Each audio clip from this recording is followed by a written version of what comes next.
But the idea of tabletop etiquette is going to be things that are held to in role playing, that it works really well in my games, and I think they'll also work well for you. So if you have any comments about any of these rules or etiquette points, I would love to hear them. So make sure you leave me a comment.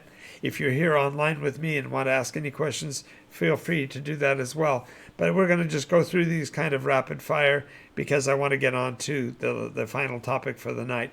So dealing with tabletop etiquette, we're going to start with the fact that most of the games that I run today are professional. And by that, I mean I get compensated for running events. Now, there are a lot of people out there that would poo-poo that or say that game masters shouldn't earn or whatever. But when you consider that I have 50 years continuous experience behind the shield, you might see where the games that I run might have a higher quality value, might have a more gravitas to them than the average person. And therefore, if you were in your career, just consider it this way, if you were in your career for 50 years, don't you think you'd be worth even a few dollars per session? I think so. So the main thing to realize that from this stems my first statement here, and that is that you need to maintain professional intensity when you're a game master. That doesn't mean that you become a bully. That doesn't mean you become a strong arm. It means that you treat your play sessions as sacrosanct. You don't carry in some baggage from your own personal life. You don't bring in anything like, well, we'll talk about it here in a second. But the idea here is that you bring a level of intensity to the game so the players know that when they're there to get things done within the campaign. Now, I know that sounds silly. We're talking about a game, after all, and for those of you that have never played role-play games, you look at the group of people sitting at the table and say, you're all making believe, you're all pretending.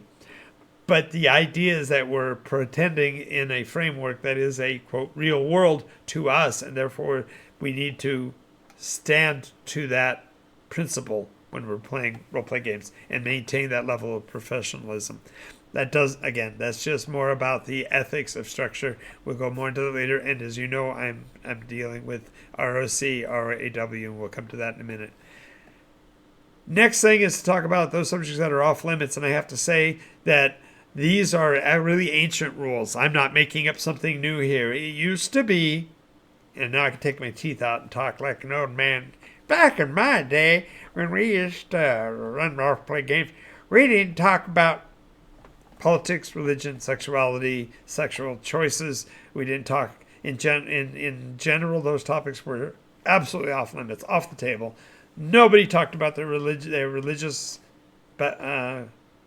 backgrounds. Nobody talked about their political affiliations. No one talked about who they were sleeping with. That was simply off the table. We just didn't bother with it. Now, I have to say that my transition time over 50 years of playing meant that, yes, I was involved with the period known as the Satanic Panic. Yes, I was involved with the periods where there were religious ambushers that would join games groups to try to prove their evil intention and all of that. And there were even times when legal authorities would get involved with game sessions because of rumors being spread by other people. But just realize that generally speaking, in that older time, these subjects were off limits. And I think it really has to do with what is polite. Our world has lost this concept. The idea of being polite now only means to say yes, please, and thank you. And it doesn't include even the propriety of recognizing the value of being of one sex or another. And it became problematic over time because there were a lot of issues that our culture needed to handle. So those areas became soft limits. And what I mean by that is, yeah, you could talk about who somebody was with, or you could talk about their family backgrounds. You could talk perhaps about their relationships. You might even talk about work, heaven forbid, for a few minutes each session. But generally, these topics were frowned upon as being topics for proper game and discussion. And I kind of hold to this day.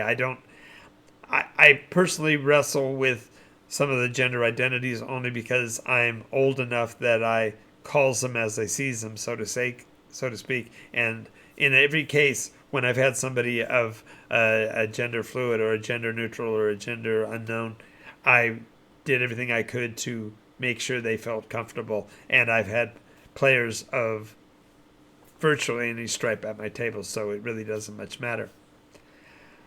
The next one I think is probably the biggest challenge that I can actually blame on the internet, and that is the idea of speaker sovereignty. It used to be that the games group would assign somebody to be the group leader, and it wasn't that they were warlords or overlords to the game sessions, but they were merely the person who spoke the most clearly and could convey information rapidly, and so they became what was at that time historically known as the caller for the group, and that's CALLER, not COLLAR. But the caller for the group was actually exercising speech sovereignty, and this is something that has become problematic in our modern era simply because nobody respects those kind of boundaries any longer. I've tried a couple of times to invoke a speaker caller relationship in my game sessions, and it simply doesn't work. The individual human has taken the very concept of rights, freedom of speech to the nth degree, not realizing that the concept of freedom of speech has more to do with the type rather than the manner of your speech. But I digress.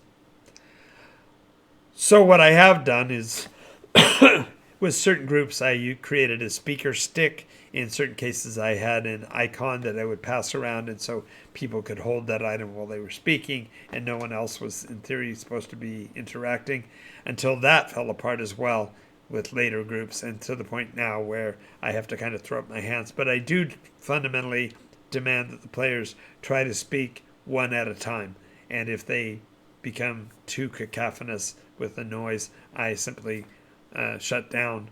I don't move anything. I don't quit anything. I just stop engaging with them and start engaging with the creation of the backstory and the expansion of what is known. And this usually catches their attention. The main thing is that you want to be able to, in your game session, encourage people to be encouraging, optimistic, and supportive in their roles as characters in the game, so that when a certain player is on the hot seat and having to deal with the actual role-playing conversationally, the other players are not intentionally running over that person, but are only goading them on and trying to help them to accomplish whatever is going on in the conversation. And that has led to the much more open table that I have now, which we will talk about perhaps at another time as well. But this encouraging, optimistic, and supportive talk doesn't mean you have to throw away the baby with the bathwater. You can still have your petty animosities and your actually fun, healthy competition within your group.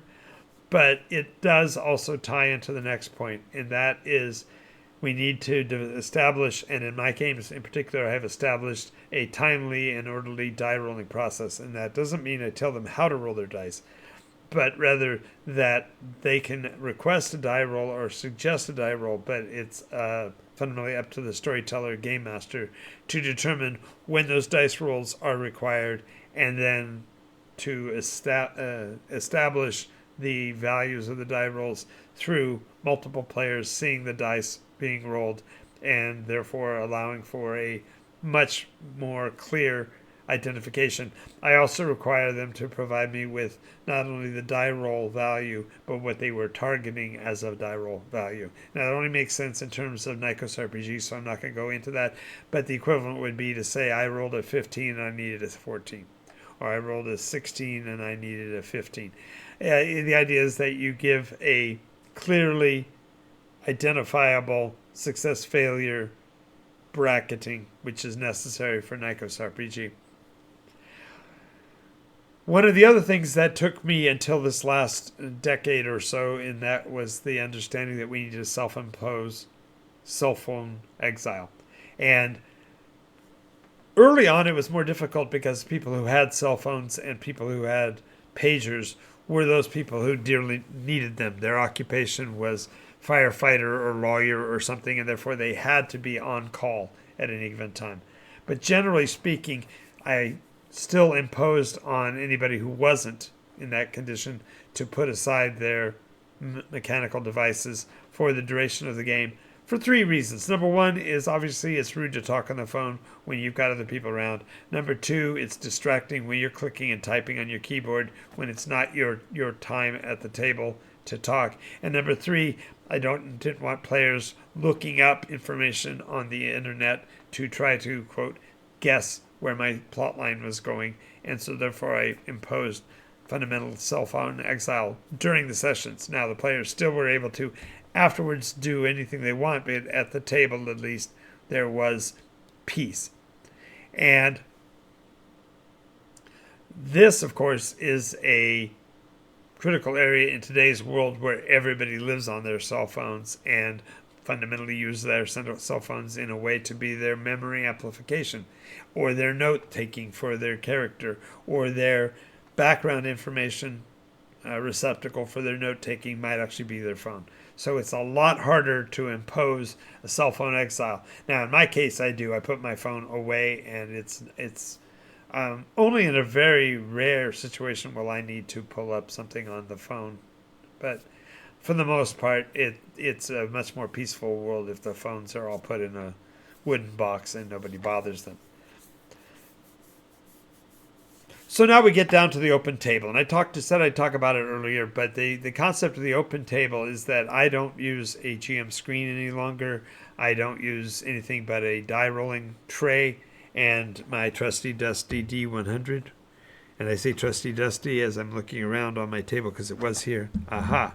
So I use a monstrous metal D20, and yes, my players know of it as heavy metal, and it's one of the later versions where these sides are not congruous, but the surface area of each space is identical so that the percentage die roll mechanism is maintained. And that leads to a questioning of the metagame transition. When players are in a dynamic situation where all the players are involved and they are all in the scene and they are all interacting with the non-player personalities, what I call NEPs, or non-enjoined persons, pardon me, they have the obligation to maintain being in character and not to share or disturb the group with conversations that are outside of the game. But there are times when a player might get confused enough that they need to have the others in their group assist them in making those decisions and determining how to best communicate with the NEPs in the scene. In which case I authorize the use of the metagame environment. And so we had to come up with a clear means for defining the metagame transition. So we determined that the phrase "in the meta" was itself not words that were spoken in character, but once you invoked the phrase "in the meta," then you could talk freely with everybody in the group and ask them for clarification. Perhaps somebody might remember better. Pardon me. Some people might remember better what happened in a given situation, and therefore the player who is on the hot seat needs to ask other people for clarification of what they do or don't know. And therefore this metagame transition became a very smooth way of transiting from in-game to out-of-game. And so then the player would say, okay, back in-game, and then we could proceed on. And this metagame transition allowed the people at the table, even though they weren't in the scene, to even take notes on it because they were acting functionally as the extended memory of the persona at the table, so that the character could depend on his friends to remind him of things he should know. And by developing a clear metagame transition, you can catch very humorous situations where a player has a very decided opinion in character, and then makes an outburst that really should have been in the meta. But because we have a clearly defined protocol, I'm sorry, you didn't say in the meta, so those words stand. And I know I'm going to get comments, and I really have actually embraced them. Please let me know if you find a problem with this, because I'll try to argue my case. But the players who challenge this say, well, that's a gotcha moment. But if you made it clear and you defined the metagame's steps, then a player who's clear-headed would still be able to follow them, and therefore the comedy of a failed transition it makes for actually enjoyment in the game. So I'm not going to fault it, because that leads to our final point here. And that is, despite all of this feeling like law and establishing must, I'm not. I'm actually trying to maximize fun in all the aspects of the game. I want to make it so that the players are getting their money's worth for the adventure that they've paid for. I'm trying to keep us off of topics that could lead us to cloud our minds about each other. I'm trying to limit the over familiarity that can occur when players interact about their relationships and such. I can tell you from a period of time in the past that I was involved with several relationships that were, shall I say, messy.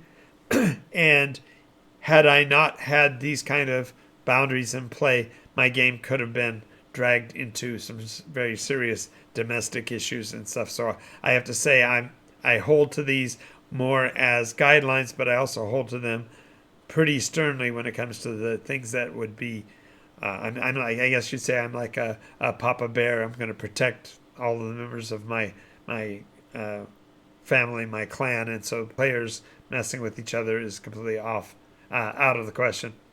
But I'm also making sure that we maximize fun by having an encouraging environment where people can try new things, experimental things.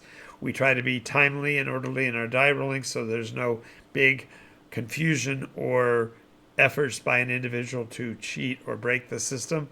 We also use the exiling of the cell phones more as a unifying thing than a despairing kind of thing. Just simply make it a more cohesive games group. And same with the metagame rules, to try to make the game as maximally entertaining as possible.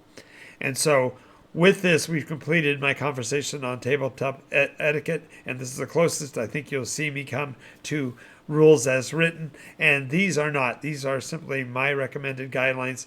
As my grandfather would say, you do what you want.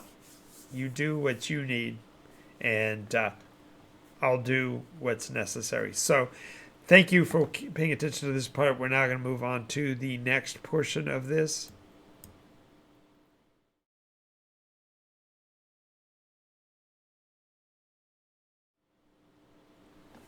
We're coming to the end of the matter.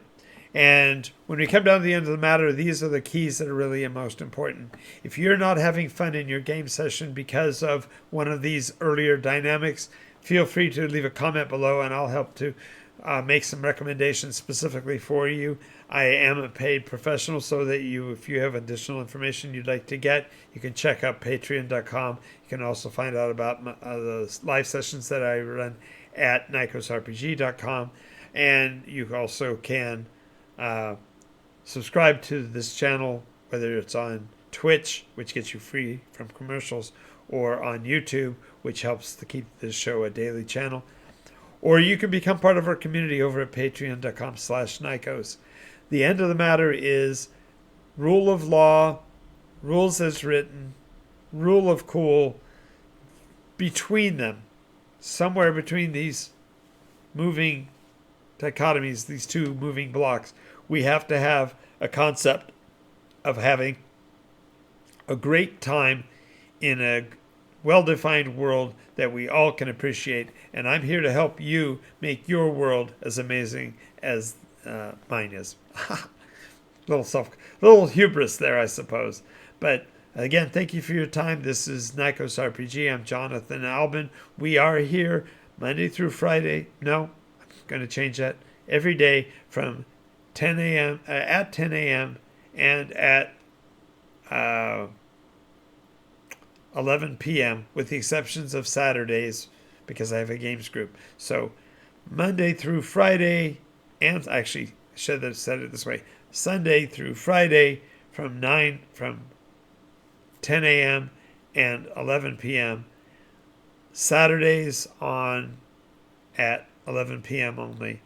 And every session is dedicated to helping bring your games together. Now, I am doing some shorts that are intended to be funny. If you watch one of them and are taken aback by it, feel free to reach out to me. But generally, I'm trying to make humor. I'm not trying to make anybody angry.